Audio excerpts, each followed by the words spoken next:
Apadani samadhiyami silena bhoga sampada silena nibbutiং yanti tasma silang visodhaye.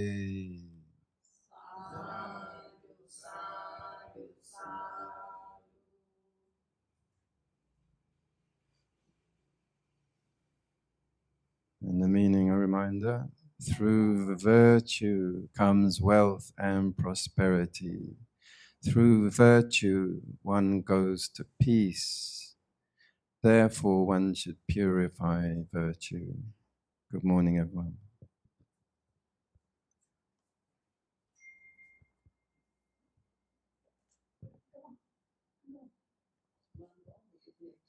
So this morning I'd like to give a talk on, please don't adjust, please don't. I set it. Oh, sorry, I thought he's adjusting all the things. Got you.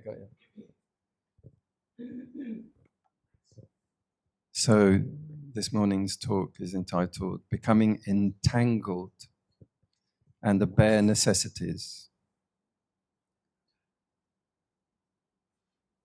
So, have you also noticed this strange thing? You can be sitting completely still, nothing obviously wrong. And yet inside, everything feels a bit tight, a bit urgent, a bit rushed. Like the body is technically physically resting, but the mind is still stuck, revving in the traffic. I sometimes think of myself as like an island surrounded by water. And as the song goes, I am a rock, I'm an island. I have my books, I have poetry to protect me. I'm shielded in armor, hiding in the room, safe within a womb. No one touches, and no one touches me. I am a rock, I'm an island, and a rock feels no pain, and an island never cries. So I sometimes think of myself as being like an island, and people as islands, surrounded by water, the flowing vast waters of life. And we look quiet from a distance. But inside the island, it's a bustling ant's nest. Busy thought processes are like city traffic, junctions of frustrated ideas, jostling and straining for priority, waiting for the red light to go green. Our minds' hawker stalls are competing for attention, shouting. Our brains' scooters race away from the lights, pushily weaving everywhere, delivering their packets of ideas. Just a busy mind island. There's nothing dramatic, there's nothing broken about that. It's just hyper busy, multitasking. And that's a common kind of stress and suffering. When nothing really feels wrong, but nothing feels peaceful or well balanced either.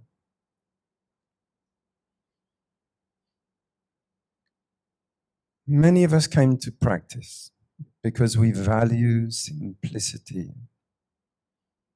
We like the idea of things being clear, uncluttered, human-sized. But we actually end up living endless moments with distracting phones buzzing, relatives and friends unmessaged, decisions and priorities stacking up, more duties and messages waiting, responsibilities overlapping, to-do lists piling up, pressure. It's complex. And even if we don't complain about it, and nobody else notices it, the body notices. We can feel it in the shoulders, rising and dropping, rising and dropping. We can feel it in our jaw, in that low-grade sense of urgency that never quite switches off. I've noticed this in my body and mind, especially on days when I'm trying hard to do the right thing, trying to improve, trying to practice properly, trying not to waste time, to meet important goals. Nothing extreme, it's just that quiet pressure that says, oh, come on, in the midst of this doing, you should be being better than this. You're so clumsy. Haven't you done that thing yet? You're just not good enough, ever.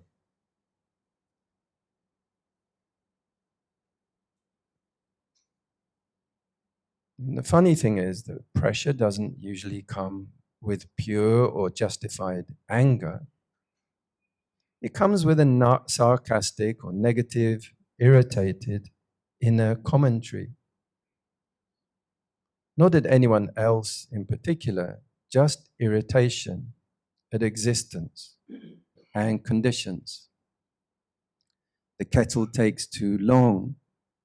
The clip buckle won't snap closed. Fingers fumble.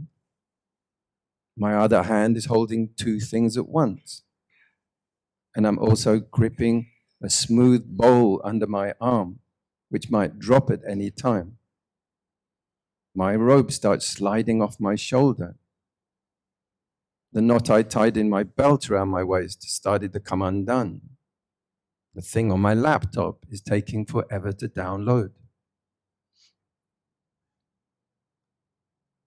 A group of people walk a bit slowly in front of you, inconsiderately filling up the whole pavement. Cars barge through, nearly knocking elbows. And suddenly you realize it's not about the kettle boiled or the provider's downloaded speed or the group of people on the pavement's unaware attitude. It's that something inside hasn't rested, even though the body has stopped. We are away somewhere, ahead of where we actually are. Like the other song lyric, half of the time we're gone, but we don't know where. We are being out of the now. We're being ahead. We're being over there, fixated on an item that seems more important than breathing, than our feet on the ground, and our connection to this moment.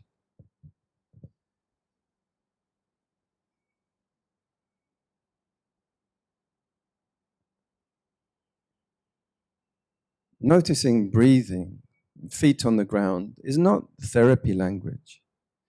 In the Pāli canon, it's called Sati, remembering, mindful recollection, and sampajañña, clear comprehension of what is happening right now.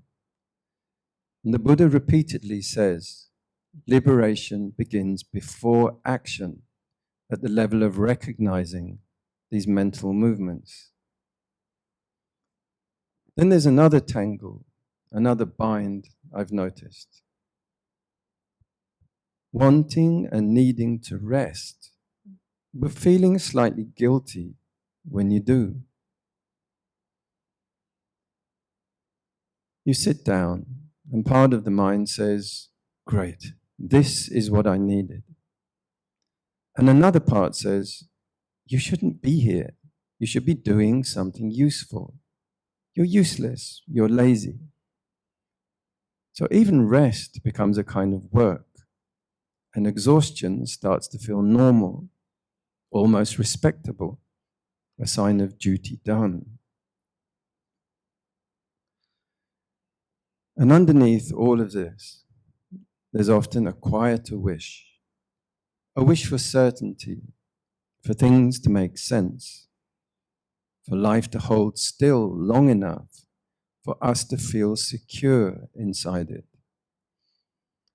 But life doesn't really do that. It keeps moving, changing, rearranging itself.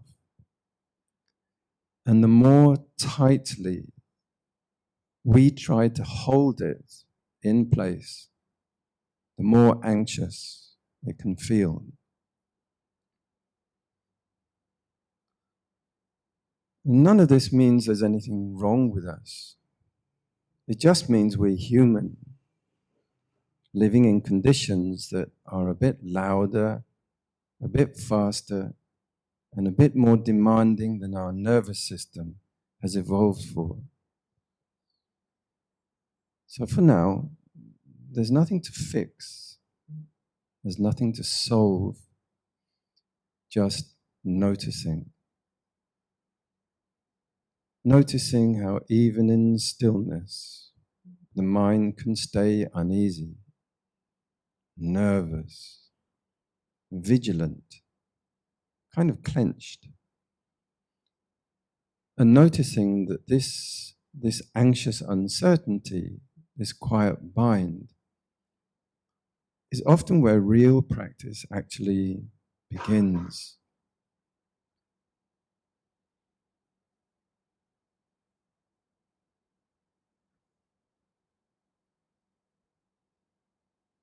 If I'm honest, I often notice that there is a lot of internal conflict. Having incompatible urges simultaneously that both seem potentially okay. But I can't do both. And they often contradict each other uncomfortably, resulting in tension and discomfort. When a situation feels uncomfortably strange, chest tension, shoulder tightness, neck tightness, the mind almost always splits and pulls in incompatible directions, not splitting into good and bad or right and wrong, but two incompatible urges that both promise a kind of relief, and yet neither one actually delivers it. And when we're faced with conflicting choices, it's like the brain's traffic system is dealing with a jam. Some pathways are trying to go one way. Some pathways are trying to go another way. And the traffic lights of our decision-making process are trying to sort it all out. And just like a city needs good flow to keep things moving smoothly, our minds still need to find a way to ease that inner congestion so we don't feel stuck between two unsatisfactory choices. Imagine you're in a traffic jam and the only ways out lead you into more, bigger, tighter jams. Neither one really leads to a peaceful open space. Instead, they both lead to more congestion in different directions. And sometimes in life, our minds present us with two choices that both feel a bit like that. Neither path feels like it leads to real peace or real satisfaction. And yet we feel kind of obligated to pick one or the other. I saw this very clearly years ago in Davao, South Philippines, where they just had an earthquake. I decided to step back from aid work and focus on classroom Dharma teaching. In a busy part of the city, near a drainage canal, I saw a child, an infant, climbing up a concrete slope. I think he'd gone there to poop, but instead of pooping, bright yellow liquid was leaking from his body, the color of yellow paint. totally unhealthy, maybe not even survivable. He was trying to crawl back up that concrete bank. And when he looked across the waters and looked at me over in a car park, there was deep fear in his eyes, a kind of pleading recognition that something was very, very wrong. I remember noticing what was happening inside of me. One part, the first urge, wanted to just do something immediately, fix it, intervene, take control, or call someone, or carry him, or solve it.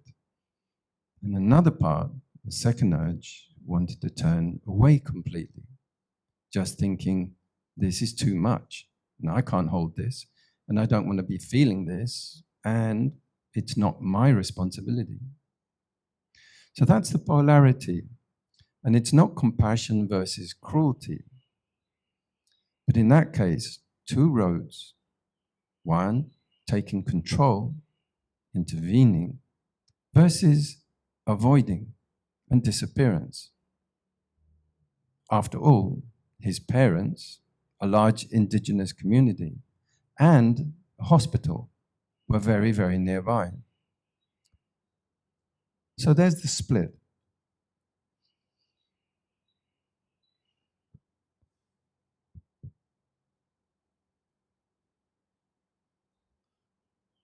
I've also seen the same internal split 1,000 times in much quieter places and times too.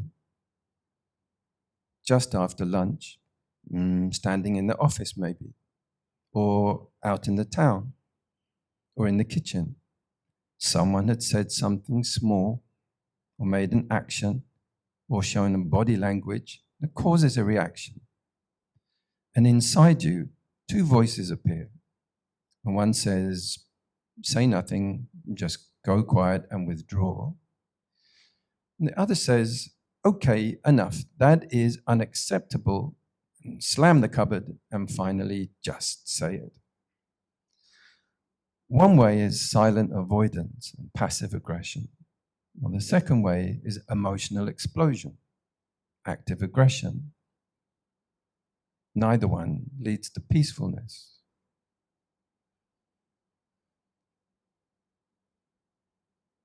Or the phone buzzes, a message in from a family member, and one impulse says, reply now, fix it, and clarify everything. Another impulse says, don't open it and don't touch it, and maybe it will go away.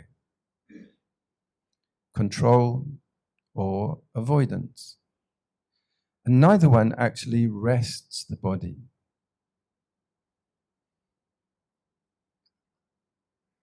The Buddha repeatedly describes suffering arising from two distorted movements of craving.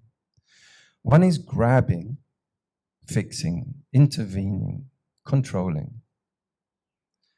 The other is aversion, shutting down, disappearance, and avoidance. This intervene versus avoid polarity, or control versus avoid, is exactly like this. It's straight from the second noble truth, samudaya satcha. Even in meditation, one part of the mind tightens and says, try harder, focus properly this time. Another part just collapses and said, this isn't working, I'm done. Effort or giving up. And both feel exhausting. And this is the bind. We think the choice is between two extremes, do more or disappear. Fix everything or detach completely. Be perfect or become cynical.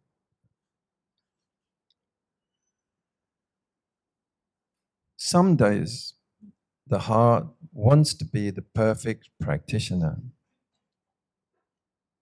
Other days, it says, this is pointless. None of this really works.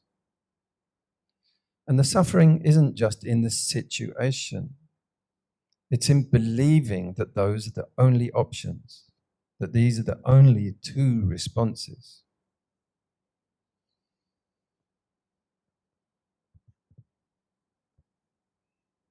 So I'm not going to resolve this and give answers to this just yet, but I want to name it clearly.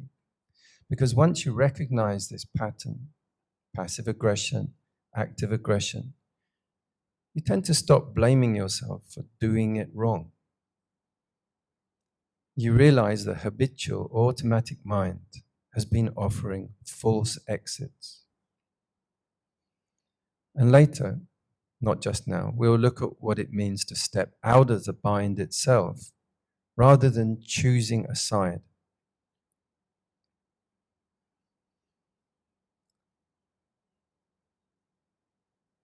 And what we've been looking at is not vain inner drama. That's just our intelligence under pressure. People who care, people who try. We swing between extremes because the mind believes at the time that those are the only doors available. Hold tighter, get involved, or let go dramatically. Control or disappear. Push harder or just give up entirely. Like a pressure cooker with the lid clamped down and steam hissing out, or a pot just left to go cold and wet, uncooked. Both are reactions. Neither is freedom. What matters is noticing how quietly it operates and how convincing it feels when you're caught inside it. We'll come back to this. You can see this everywhere once you start looking. You see it at the market early in the morning. Cars impatiently pushing and tooting through pedestrian areas, already irritated before breakfast. Wing mirrors narrowly missing people's arm. People bump shoulders and mutter apologies. Maybe they don't even really mean them. Waiters leaning forward, voice tightening. Not rude, just compressed. Police arriving without warning and confiscating food carts. They're not cruel, they're just being bureaucratic, procedural, and yet everyone stiffens around this. Small frictions, repeated daily. In communities, it's rarely the big conflicts that wear people down. It's the accumulation of tiny pressures. Even in spiritual places, people rushing to become calm. You can feel it when someone bossily says to a peaceful, curious person seeking peace, "You have to register." Shutting people out, closing doors. In India, at the Matrimandir, I was in Auroville, huge spherical meditation hall. Our group had gone in and then ascended up a very long interior ramp, slowly arriving at this silent inner sanctum. And among us, there was a man with asthmatic breathing problems, tubes, a wheelchair. Inside the eerie silence, the doorman, trying to do his job, stomped past us meditating, aiming at the poor elderly man and his son, hissing and gesticulating at him with rage about the man's audible breathing. He wasn't doing it on purpose, he's just breathing. And eventually sending him out to sit in a corridor. Very sad. It's just tension with no room even to breathe at retreat centers. I've seen it in many different places, even in places meant for peace. People can feel pressure to perform calm instead of actually being calm. Sometimes it leaks out sideways, a sharp tone. A comment like when I snapped angrily at a helper in the Philippines. Together, the team had created a palliative care residence for a dying cancer victim called Gloria at a short distance away from our main center. One of my helpers had breathlessly barged into my teaching session, and I harshly said, "Don't interrupt me when I'm teaching. It's rude." And calmly finishing what I was in the middle of, I said, "Yes. Now, what is it?" She said calmly, "Bante, the house next to Gloria is on fire." I said, "Why didn't you say so?" You could have just come in and said it. I did try to just come in and try to say it. So it was like immediate conflict. Of course, we rushed, and all was eventually okay. Gloria had been rescued by someone, and the fire burnt down the house and didn't travel across to the neighboring house. That's not badness. It's just pressure with no valve between all of us. And this is the same pattern. Instead of our minds and hearts, inside of us, inside our minds and hearts, between us, between each other, wanting order and control, and yet experiencing the limits of our freedom, wanting relief and fearing loss of control. Spiritual devotion without softness becomes strain and stress. Letting go without awareness sometimes results in collapse, and much suffering lives between these two poles. This gives people one realistic exit that you can apply immediately. So maybe today's practice is just noticing when you're gripping and loosening it just 1%. Consider an external issue that you have gripped or are holding, and consider this thought. You don't have to solve the problem and the pattern. Just don't tighten it anymore. Loosen your hand. Loosen your hold on it. Consider how relieving it would be to be understood, and consider how you might express to others how you would like to be treated. So this is a true story. A black leopard, it had been cruelly treated in a circus of performing animals and had lost its trust in humans. It was rescued by a man with a big cat sanctuary for lions, leopards, and cheetahs. For 6 months, it would not come out of its concrete shelter, growling threateningly at anyone who came near. The kind but concerned new owner and rescuer tried to approach the leopard, but the leopard bit his leg so hard he was in hospital for 1 week. They brought in an animal communicator, Anna. She psychically communicated with the leopard. The owner was skeptical, but Anna told him that the leopard was concerned about 2 baby cubs that had been in the neighboring cage where he was rescued from. The owner was amazed. There was no way she could have known this. And he confirmed about the baby cubs and was convinced that the communication was real. The communication that transformed the leopard's life was hearing these words: "We have no expectations. There's no pressure, and we appreciate you. We have no demands for you."